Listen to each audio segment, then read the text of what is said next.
네, 오늘 함께 나눌 말씀은 사무엘상 1장 1절에서 11절까지 말씀입니다. 사무엘상 1장 1절에서 11절까지 말씀 우리 다 함께 읽도록 하겠습니다. 에브라임 산지 라마다임 소빔에 에브라임 사람 엘가나라 하는 사람이 있었으니 그는 요로함의 아들이요 손자요 노후의 증손이요 숲의 현손이더라. 한 사람의 이름은 한나요 한 사람의 이름은 브닌나라. 브닌나에게는 자식이 있고 한나에게는 자식이 없었더라.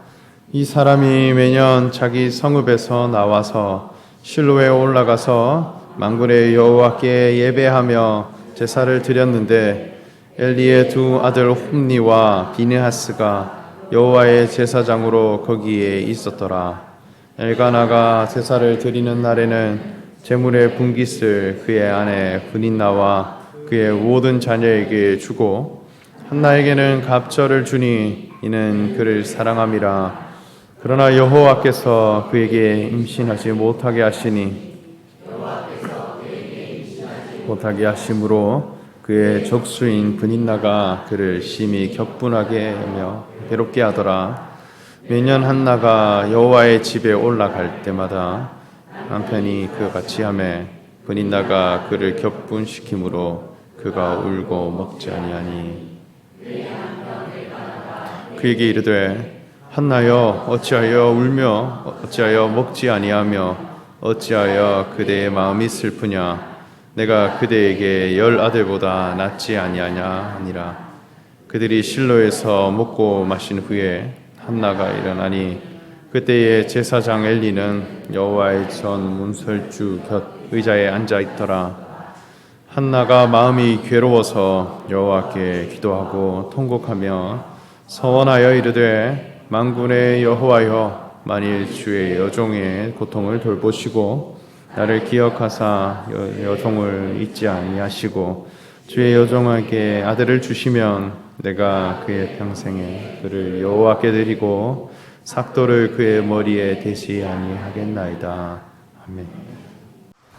네, 오늘 우리 사무엘서 말씀을 같이 읽었는데요.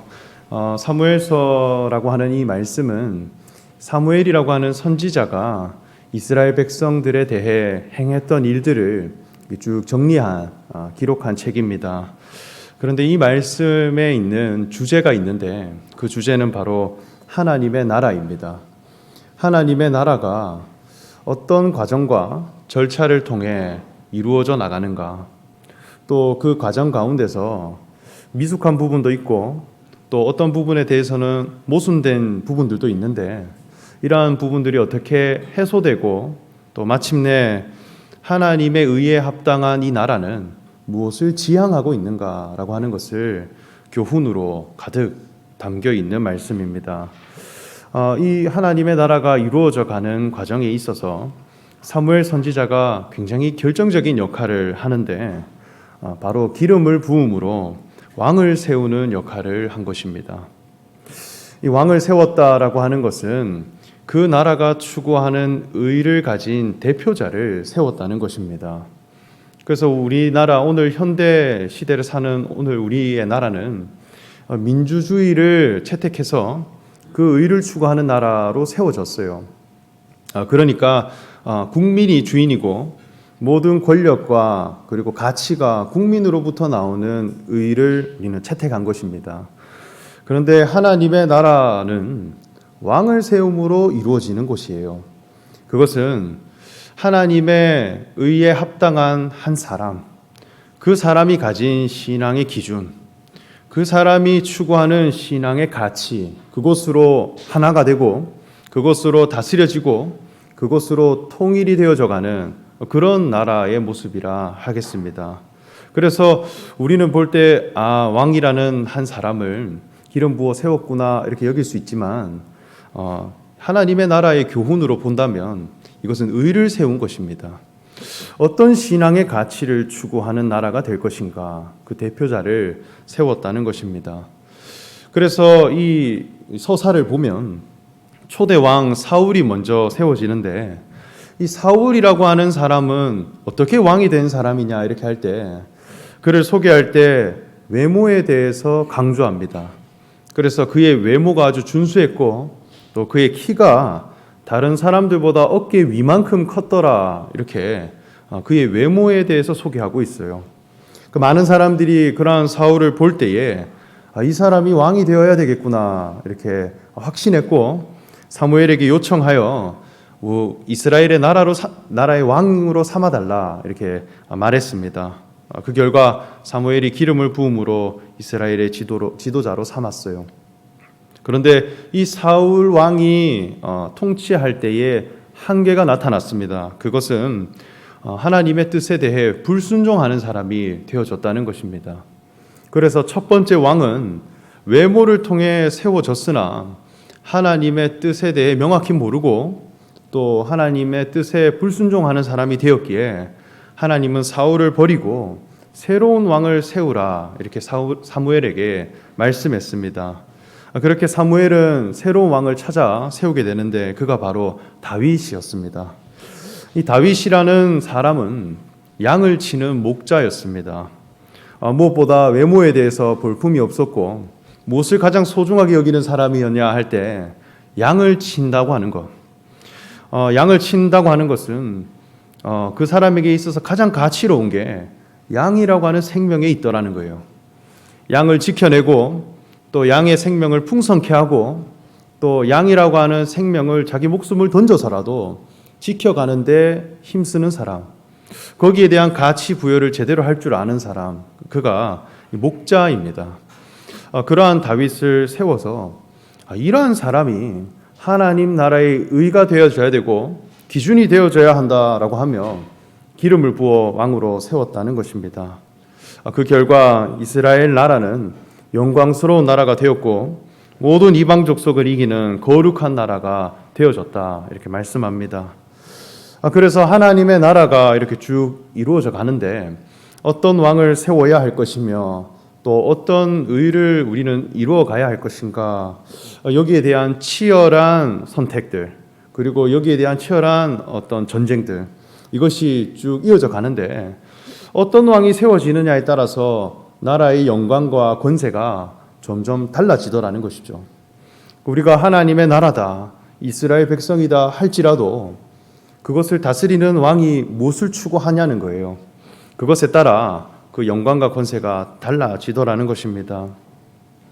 저는 이전에 그 사역지에서 그 사역을 할 때 가끔 그 제가 섬기는 교회에서 결혼식을 할 때가 많았습니다. 그러면 행사에 필요한 모든 일들을 이제 목회자들이 이제 준비하고 감당합니다. 그런데 그 중에 꽃꽂이를 담당하시는 권사님들이 있는데 제가 그 권사님들 담당이었습니다. 그래서 권사님들이 꽃을 사러 가자 하면 스타렉스에 태워서 고속터미널 꽃시장으로 가야 됩니다. 그래서 제가 배달 역할을 담당했는데 꽃시장에 가보니까 그 규모가 굉장히 큽니다. 그래서 아마 뭐 전 세계에 있는 모든 꽃들이 다 모여서 사람들이 살 수 있도록 이렇게 조성해 놨습니다. 그런데 참 신기했던 것이 그 꽃시장에 들어가 보면 생화와 조화 시장이 같이 붙어 있어요. 그래서 생화와 조화를 같이 구입할 수 있도록 이렇게 세팅이 되어 있습니다. 그래서 영역은 조금 구분해 놓았으나 같은 층에서 다 둘러볼 수 있는 것이죠. 그래서 시장에 들어가 보면 꽃시장이라 하더라도 생화시장과 조화시장이 나뉘어져 있습니다. 그런데 진짜 구분하기가 어려워요. 조화꽃들은 생화보다 더 진짜 꽃 같아요. 그냥 눈으로 사람이 보면 정말 구분하기가 어렵습니다. 나무도 있고 또 선인장도 이렇게 있는데 정말 나무랑 선인장 같아요. 그래서 권사님들이 이렇게 따라다니다 보면 내가 지금 생화시장에 있는지 조화시장에 있는지 헷갈립니다. 근데 이 두 시장의 차이점이 무엇일까? 그냥 사람이 겉모습으로만 보면 다 같은 시장이구나 이렇게 여겨집니다. 꽃 모양도 같아요. 그리고 줄기의 길이도 같습니다. 분위기가 다를까요? 조화시장에서도 꽃 사세요라고 소리치고 생화시장에서도 꽃 사세요라고 소리칩니다. 분위기도 같아요. 나타나는 현상으로는 모두가 우리는 꽃시장이다 할 수 있습니다. 그런데 자세히 들여다보면 큰 차이점을 보게 되는데 생화시장에는 물이 흥건하더라고요. 그래서 늘 물이 있어요, 그곳에는. 그래서 바닥에도 흘러져 있고 또 습합니다, 전체적으로. 그리고 그곳에서는 향기가 나요. 그런데 조화시장에서는 물이 없습니다. 아주 건조하고 그곳에 향기가 나지 않습니다. 겉으로 보기에는 똑같은 꽃입니다. 그런데 본질적으로 보면 전혀 다른 세계예요. 이 생화가 하나가 나타나는 과정은 씨를 심음으로 나타나는 세계예요. 그래서 먼저는 흙을 갈아엎고 또 씨를 뿌려서 그 씨를 통해서 싹이 나고 잎이 나고 줄기가 나서 꽃이 피는 이 과정, 분명한 어떤 질서와 또 체계를 통하여서 꽃이 도래하게 된 것입니다. 그런데 이 조화는 본질적으로 보면 사람이 만들어낸 물건입니다. 그래서 공장에서 이것이 왔어요. 잎과 줄기, 꽃잎들 다 공장에서 만들어져서 본드로 붙인 것입니다. 그래서 꽃 한 송이가 나오는데 생명의 절차를 따르는 것이 아니라 효율성을 따라 또 어떤 기능을 따라 이렇게 나온 것입니다. 그래서 대량 생산을 하면 금방금방 꽃이 나와요. 아마 몇천 송이가 한두 시간 안에 이렇게 나올 것입니다. 그래서 조화시장에는 물이 있으면 안 돼요. 물을 만나면 붙여놓은 본드가 다 떨어지고 그 조화가 다 훼손되기 때문입니다. 하나님의 나라도 마찬가지입니다. 이스라엘 나라가 이루어져 가는 데 있어서 왕을 세웠다라고 하는 것은 우리는 어떤 의로 하나 될 것이며 또 하나님 나라가 이 땅 가운데 도래하는 데 있어서 우리는 어떤 신앙의 기준을 세워갈 것인가, 거기에 합당한 왕은 누구인가 하는 것을 분명하게 세워가는 과정입니다. 사무엘 선지자는 이러한 역할을 감당했다는 것입니다. 정말로 하나님 앞에 기름 부음 받아야 될 사람이 누구인가, 또 그 기준을 세워감으로 거룩한 나라를 이룰 수 있도록 이끌어 가신 그런 분이라 할 수 있겠습니다. 그런데 오늘 사무엘서 1장의 말씀을 보면 이 사무엘 선지자가 어떤 사람을 통해 나오게 되었는지 그 배경을 설명합니다. 두 여인의 이야기를 통해 사무엘 선지자가 어떻게 태어나게 되었는지 그 배경을 말씀하는데 이 과정을 보면 우리 신앙에 굉장히 큰 교훈이 있을 것이라 여겨집니다.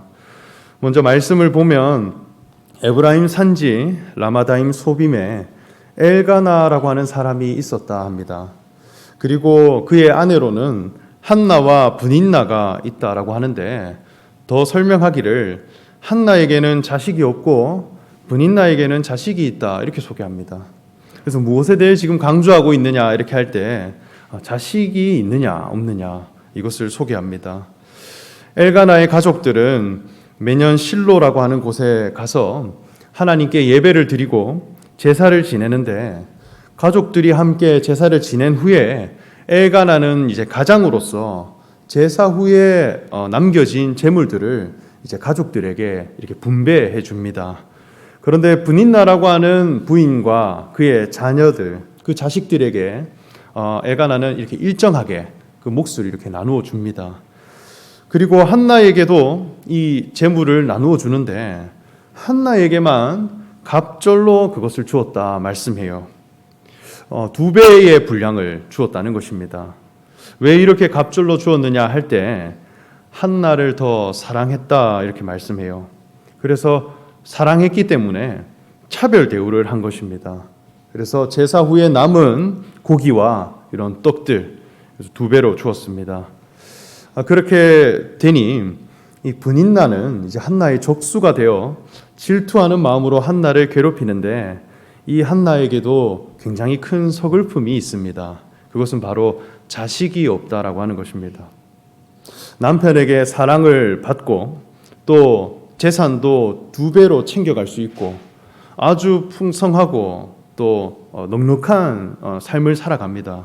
그런데 여호와께서 그를 임신하게 하지 못함으로 자녀가 없다라고 하는 것이죠. 이것이 한나에게 있어서 굉장히 치명적인 약점입니다.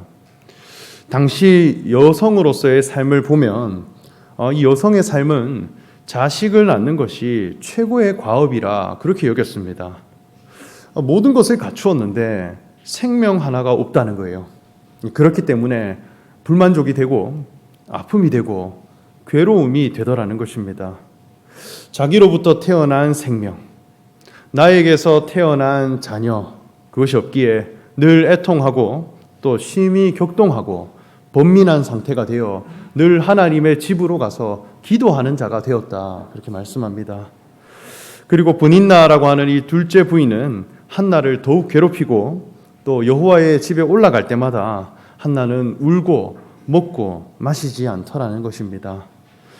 식음을 정폐할 정도로 마음이 너무 괴롭고 또 안타까운 마음으로 눈물을 흘리는데 남편은 자꾸 질투를 이렇게 유발하는 그런 상황입니다. 그래서 두 배로 주고 그래서 더 괴롭힘을 당하고 이런 핍박을 당하고 있는 모습이에요. 이렇게 두 부인의 이야기로 사무엘서 말씀이 이렇게 시작되는데 이 말씀이 우리 신앙에 어떠한 교훈이 있을까 우리가 생각해 봐야겠습니다. 이 말씀은 결국 어떤 여인을 통해 이스라엘 나라가 탄생되어지느냐라고 하는 것을 이야기하고자 합니다. 하나님 나라의 왕을 세워간 분명한 안목과 기준을 가진 사무엘이라고 하는 이 생명이 어떤 여인을 통해 어떤 심령을 가진 사람을 통해 또 어떤 기도를 하는 사람을 통해 나오게 되었냐는 것입니다. 이것을 우리가 교훈받아 하나님의 나라를 닮은 교회 공동체 역시 이러한 심령을 가진 자를 통해 기름 부음이 나타나고 또 하나님의 의가 세워진다 그렇게 여겨집니다. 그래서 우리가 이 말씀을 통해 우리 자신은 어떤 심령으로 하나님 앞에 나아가고 있는가 이것을 묵상해 가야 하겠습니다. 남편은 슬퍼하는 한나에게 어떤 말을 하느냐 이렇게 말씀을 보면 한나여 어찌하여 울며 어찌하여 먹지 아니하며 어찌하여 그대의 마음이 슬프냐 내가 그대에게 10 아들보다 낫지 아니하냐 이렇게 말씀합니다. 한나가 가지고 있는 아픔 그리고 한나가 가지고 있는 불만족 그리고 한나가 괴로워하는 것 하나님의 집으로 늘 가고자 하는 것 단 한 가지 이유 때문에 이런 모습이 나타나요. 그것은 남편은 있지만 아들이 없다는 것입니다. 여자에게 있어서 남편의 관계가 있고 아들의 관계가 있어요. 자녀의 관계가 있고 남편으로의 관계가 있는데 이것은 전혀 급이 다른 차이를 보인다는 거예요. 그래서 내 남편이 10 아들보다 낫지 아니하냐 이렇게 이야기하지만 사실은 10 남편이 한 아들을 이길 수가 없어요. 여자의 마음은 늘 그렇습니다. 이 남편은 그 여자에게 배필이에요. 그리고 여자를 책임져주고 또 보호해주는 그런 자기 삶에 있어서의 리더입니다. 남편을 만난다고 하는 것 이것도 굉장히 중요한 과업이에요. 나를 사랑해주고 나의 재산을 충족해주고 또 내 삶이 가난하지 않도록 지켜 보호해 줄 수 있는 그런 남편의 사랑을 받는다는 것 이것은 정말 여자로서 행복한 일입니다. 그런데 이 남편이라고 하는 관계는 언제든지 분리할 수 있는 관계예요. 그래서 나의 배필이 되고 또 나와 함께 살 수 있고 동력자가 되고 동반자가 되지만 물리적이든지 또 법적이든지 언제든지 돌아설 수 있는 그런 관계라는 것입니다. 그래서 만날 때는 한 몸이라 하면서 만나지만 여전히 불완전한 관계, 언제든지 분리될 수 있고 또 떨어질 수 있는 그런 가능성이 있는 관계라는 거예요. 그런데 자식이라고 하는 이 생명은 나와 동일한 본성과 나와 동일한 유전인자를 공유하는 관계입니다. 같은 생명을 공유하고 남편의 씨를 받아서 자기 속에 그 생명이 잉태되고 그 그 자라는 과정을 자기 몸으로 품어내서 결국 때가 되었을 때 해산하고 낳음으로 길러갈 수 있는 자녀가 나왔다는 것. 이것은 남편과는 전혀 다른 관계예요. 내 버전의 생명이 나왔다는 거예요. 그저 남편이 나와 떨어져 있는 존재였는데 남편의 생명이 내게 들어와서 그 생명이 내 버전이 되었다는 것입니다. 그래서 그 생명이 자라가고 그리고 그 생명이 성장해서 그 영광을 드러낼 수 있는 사람으로 나아가게 되는 것. 이것이 여자에게 있어서 최고의 자랑입니다.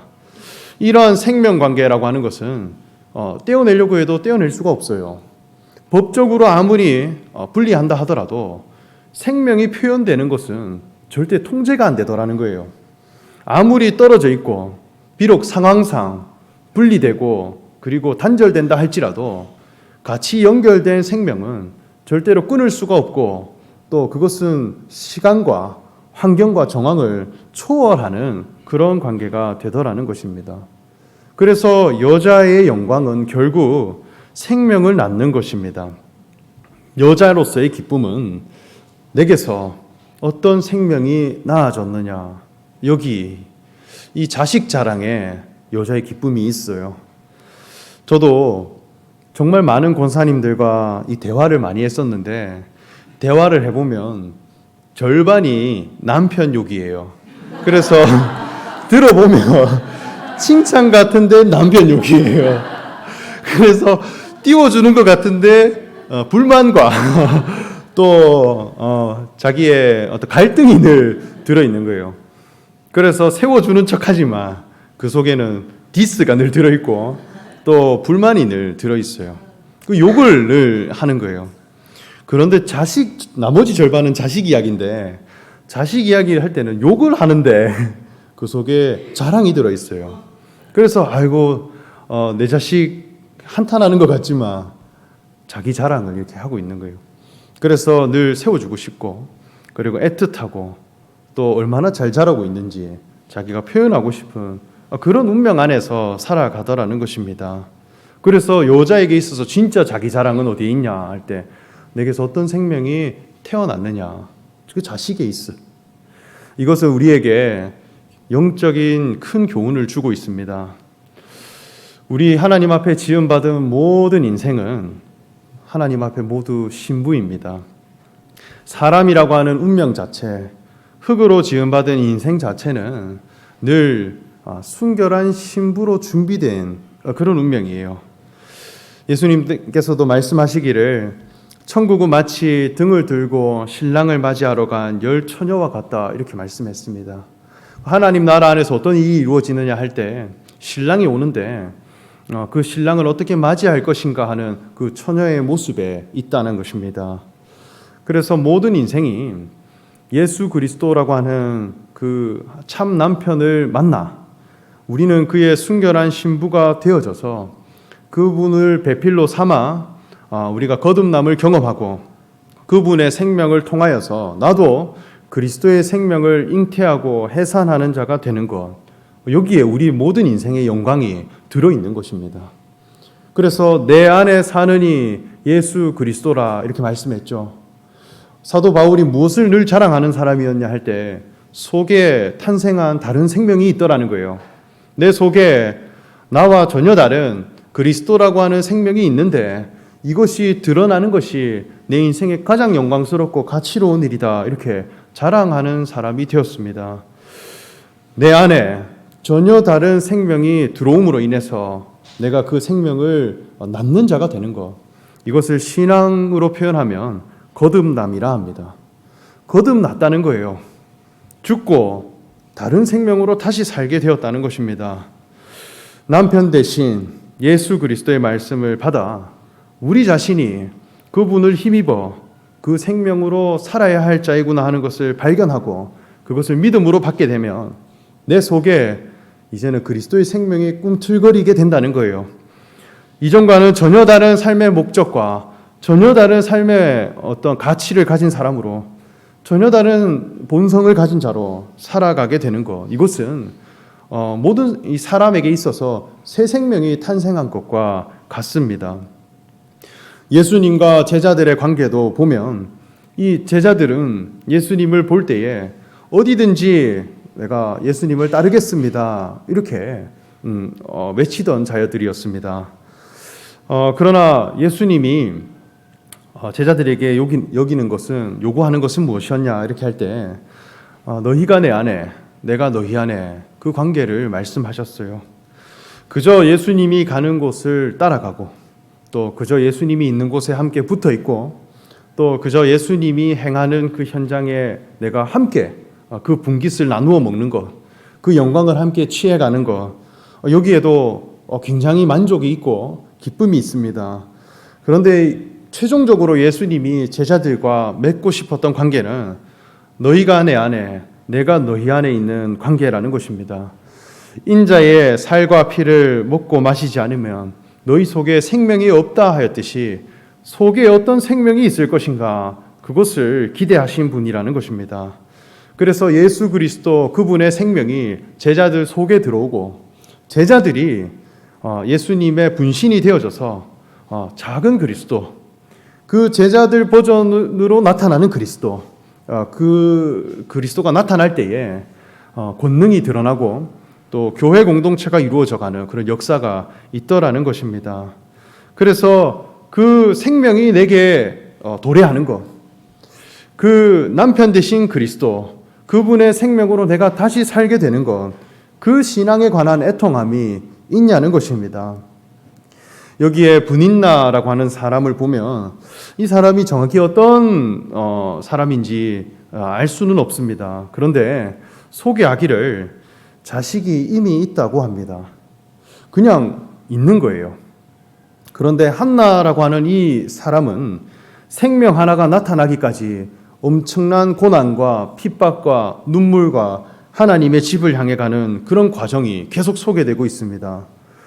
한 사람은 그냥 자식이 있더라 이렇게 소개하고, 한 사람은 눈물과 애통함의 과정을 통해서 생명이 도래하게 된다는 것입니다.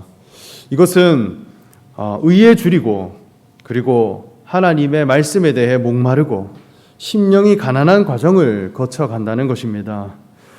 이 분인나의 모습을 보면 그냥 자녀가 있다 이렇게 말해요. 어떤 과정이 있었느냐, 어떤 절차가 있었느냐, 이 소개 없이 자식이 있더라. 그냥 그 결과가 딱 소개되고 있습니다. 그런데 한나는 자녀가 나오지 않더라.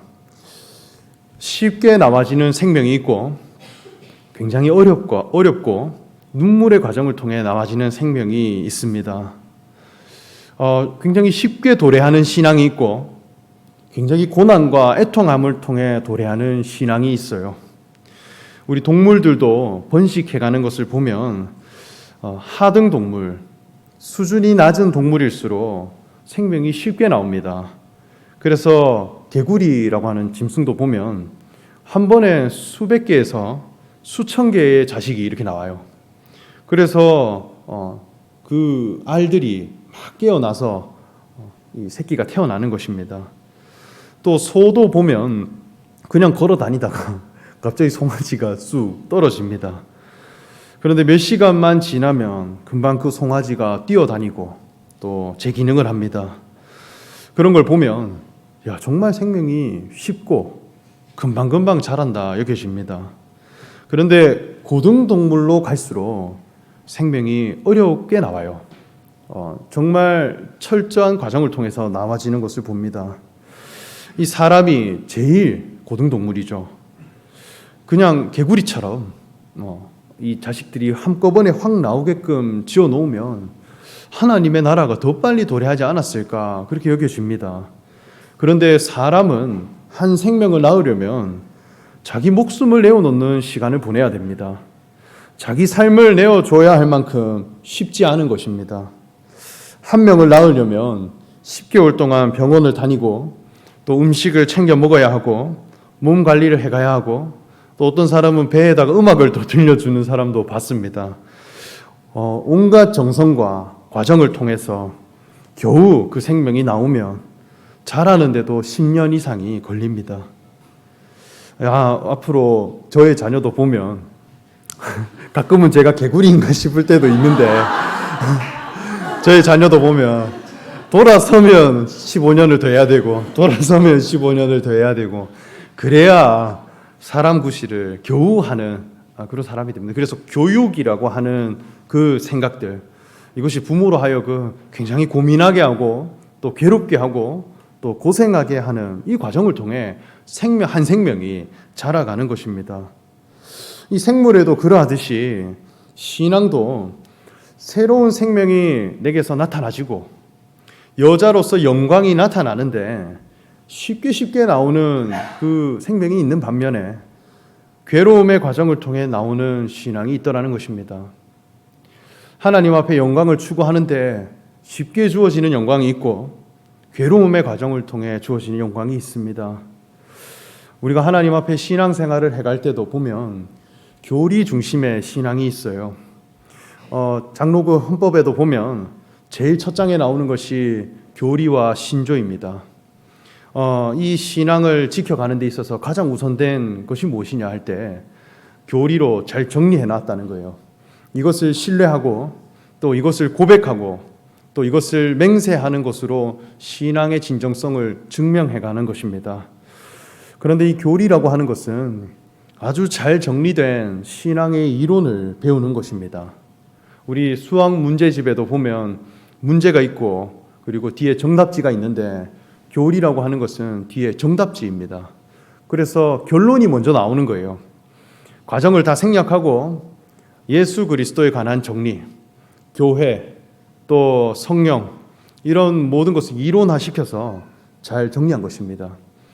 오늘도 우리가 사도신경을 읽었듯이 이 사도들이 가르쳐 주신 고백, 이것을 우리가 고백하면 우리가 주일 예배에 모여서 믿음이 있는 자다라고 하는 것을 같이 확인해 가는 것입니다. 그래서 이 교리와 신조라고 하는 것은 획일적으로 그 사람에게 있는 생명과 영광이 어떠한가 하는 것을 확인할 수 있는 기능이 됩니다.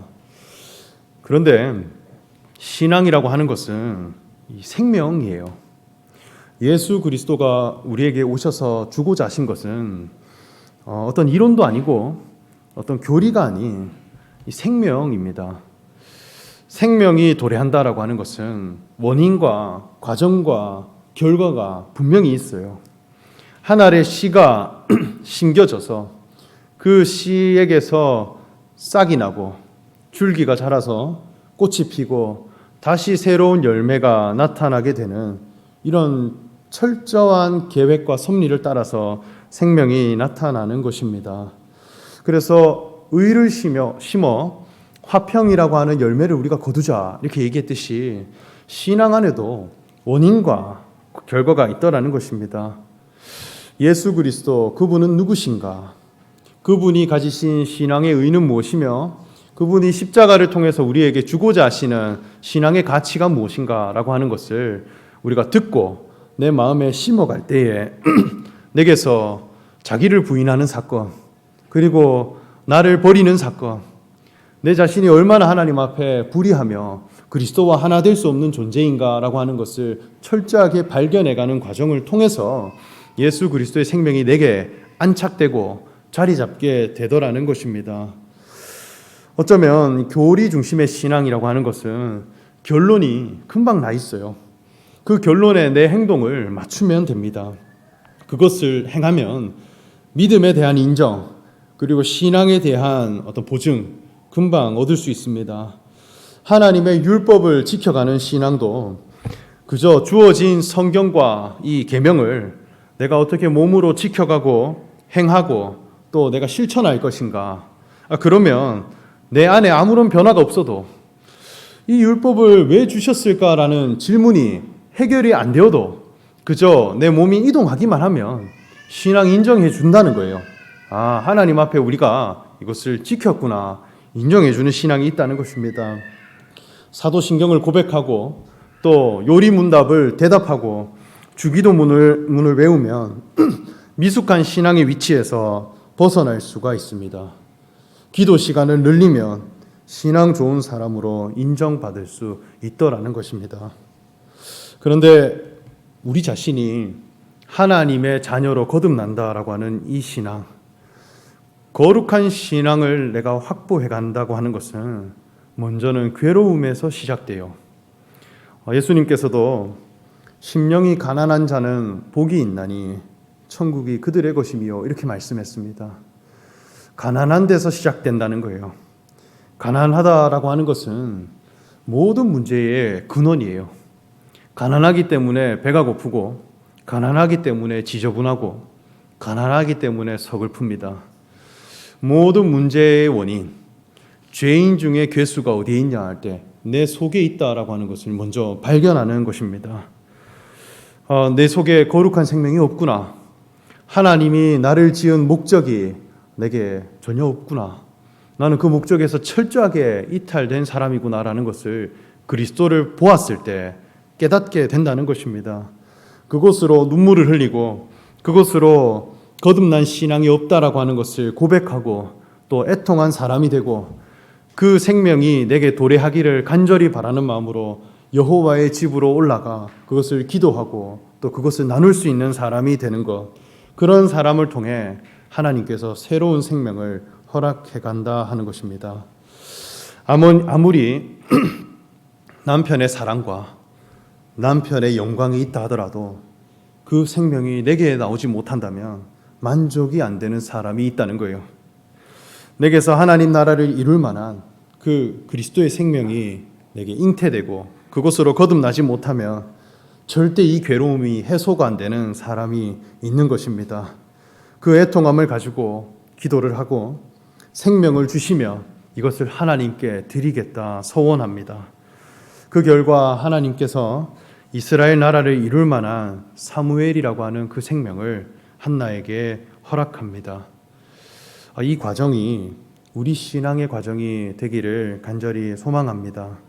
그저 쉽게 나오는 교리 중심의 신앙을 따라 나오는 나의 의로움, 그것으로 나타나는 내 영광이 아니라 예수 그리스도 그분에 관한 생명의 말씀 앞에 내 자아가 죽어가고 오히려 자기를 부인하고 율법의 행함에 관한 신앙 앞에 핍박을 당하며 그리스도의 생명이 오직 나에게 탄생하기를 간절히 바라는 마음으로 나아가는 자가 된다면 하나님께서 먼 옛날 한나에게 허락하신 거룩한 제사장의 생명, 하나님 나라의 왕을 세울 만한 안목을 가진 그 생명이 오늘날 나에게도 허락되고 내가 그 생명으로 살아갈 수 있는 자가 될 것이라 확신합니다.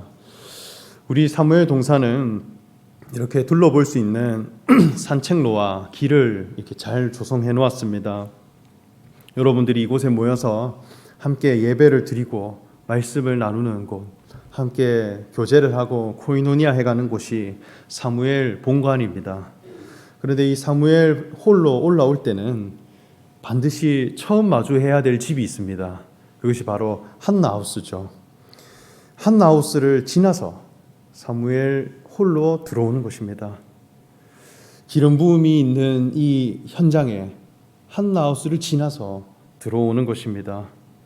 이렇게 조성해 놓은 것은 이곳에서 예배하는 모든 이들이 이 한나가 가진 애통함을 따라 분깃은 많으나 성경의 말씀도 지금 너무 많고 정보도 너무 많고 예수님이 우리에게 주신 그 말씀도 너무나 많으나 내게서 생명이 도래하지 못했다고 하는 그 애통함을 가진 사람, 그 사람의 이곳에 와서 새 생명의 거듭남을 경험하고 또 하나님께서 허락하신 거룩한 신앙을 경험하는 마침내 하나님 영광을 볼 수 있는 그 여정이 펼쳐지기를 바라는 마음으로 이곳을 조성했습니다. 이 교훈을 늘 묵상하시는 저와 여러분 되시기를 간절히 소망합니다. 우리 기도하겠습니다. 하나님 감사합니다. 사무엘서의 말씀을 통하여서 하나님께서 보여주신 신앙의 교훈들이 우리 속심령 가운데 가득 채워지기를 원합니다. 그저 쉽게 주어지는 신앙에 만족함을 얻는 것이 아니라 예수 그리스도 그분이 가지신 거룩한 신앙이 우리에게 자리 잡지 못하고 또 하나님의 자녀로서 우리가 거듭나는 그 신앙을 향해 나아가지 못하는 그 애통함을 가지고 그것에 대해 간절히 사모하는 마음을 가지고 하나님 앞에 나아올 때에 그리스도의 생명으로 더불어 거듭나고 또 하나님 나라의 영광을 볼 수 있는 사람이 되게 하시는 그 은혜를 우리에게 늘 허락하여 주시옵소서. 감사드리며 예수님의 이름으로 기도합니다. 아멘. 우리 찬송가 436장 함께 찬송하겠습니다.